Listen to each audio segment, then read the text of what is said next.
আজি ৮খনকৈ সংশোধনী বিল আহিছে, যিখিনি আমাৰ নতুন বিশ্ববিদ্যালয় সেই আইনকেইখনৰ। আৰু ইয়াত মূলতঃ প্ৰথম উপাচাৰ্যগৰাকীক অসম চৰকাৰে মনোনীত কৰাৰ অধিকাৰ প্ৰদান কৰা হৈছে।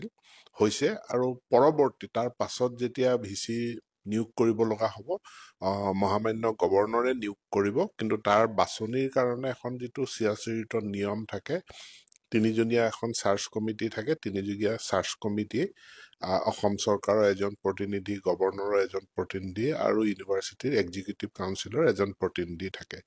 কিন্তু এতিয়া এমেণ্ডমেণ্টটো কৰি কোৱা হৈছে প্ৰথম যিগৰাকী ভাইচ চেঞ্চেলৰ হ'ব তেওঁক অসম চৰকাৰে নিযুক্ত কৰিব।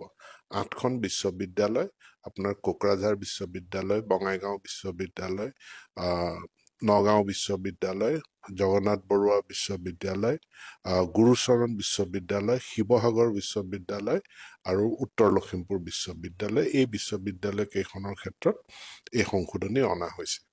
ইয়াৰ উপৰিও আন 3খন নতুন বিশ্ববিদ্যালয়, যিকেইখন আচলতে প্ৰাইভেট বিশ্ববিদ্যালয়, সেই প্ৰাইভেট বিশ্ববিদ্যালয় প্ৰতিষ্ঠা কৰাৰ কাৰণে বিল উত্থাপন হৈছে। সেই নতুন বিশ্ববিদ্যালয়খন হ'ল স্বামী বিবেকানন্দ বিশ্ববিদ্যালয়, BTRত হ'ব, দৰং জিলাত হ'ব মা কামাখ্যা বিশ্ববিদ্যালয়, আৰু তিনিচুকীয়াত প্ৰতিষ্ঠা হ'ব এডটেক স্কিল ইউনিভাৰ্চিটি। এই 3খন নতুন ইউনিভাৰ্চিটিৰ কাৰণে বিল আহিছে। প্ৰাইভেট যিখন আমাৰ ইউনিভাৰ্চিটি এক্ট আছে, সেইখনৰো কিছু সংশোধনী আহিছে। আৰু বিশেষকৈ প্ৰাইভেট বিশ্ববিদ্যালয়বিলাকে টেকনিকেল বিষয়বিলাকত, মেডিকেল, এগ্ৰিকালচাৰ, ইঞ্জিনিয়াৰিং ইত্যাদি বিষয়বিলাকত তেওঁলোকে শিক্ষানুষ্ঠান খোলা, সেইটোত ৰেষ্ট্ৰিকশ্যন দিয়া হৈছে। তাৰোপৰি তেওঁলোকে হোম ডিপাৰ্টমেণ্টৰ পৰা এটা ক্লিয়াৰেঞ্চ ল'ব লাগিব আৰু সম্পূৰ্ণৰূপে ছেকুলাৰ ধৰ্ম নিৰপেক্ষতা মেইনটেইন কৰি ৰাখিব লাগিব। ধৰ্মান্তৰকৰণৰ কোনো আঁচনি কাৰ্যসূচী তেওঁলোকে ল'ব নোৱাৰিব। এই সংশোধনী বিল প্ৰাইভেট ইউনিভাৰ্চিটিৰ ক্ষেত্ৰত অনা হৈছে।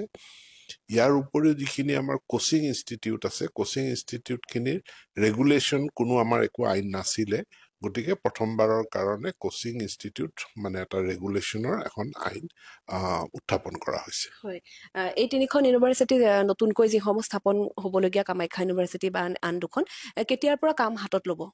প্ৰথম আমি বিলখন এইবাৰ যদি পাছ হৈ যায়, তাৰ পাছৰ পৰাই তেওঁলোকে কামখিনি আৰম্ভ কৰিব পাৰিব। এইটো তেওঁলোক যিহেতু প্ৰাইভেট ইউনিভাৰ্চিটি, গতিকে স্পনচৰিং অথৰিটি তেওঁৰ যি আছে তেওঁলোকৰ ওপৰত নিৰ্ভৰ কৰিব তেওঁলোকে কিমান খৰতকীয়াকৈ কামখিনি আৰম্ভ কৰে। হয়, আৰু কোচিং চেণ্টাৰ নিয়ন্ত্ৰণৰ কথা যিহেতু কৈছে, দেখা গৈছে যে আজিকালি অসমৰ বিভিন্ন জেগাতে যধে মধে কোচিং চেণ্টাৰসমূহ তেওঁলোকে স্থাপন কৰিছে বা তাত বহু অনৈতিক কাৰ্যকলাপো আমি শুনিবলৈ পাওঁ।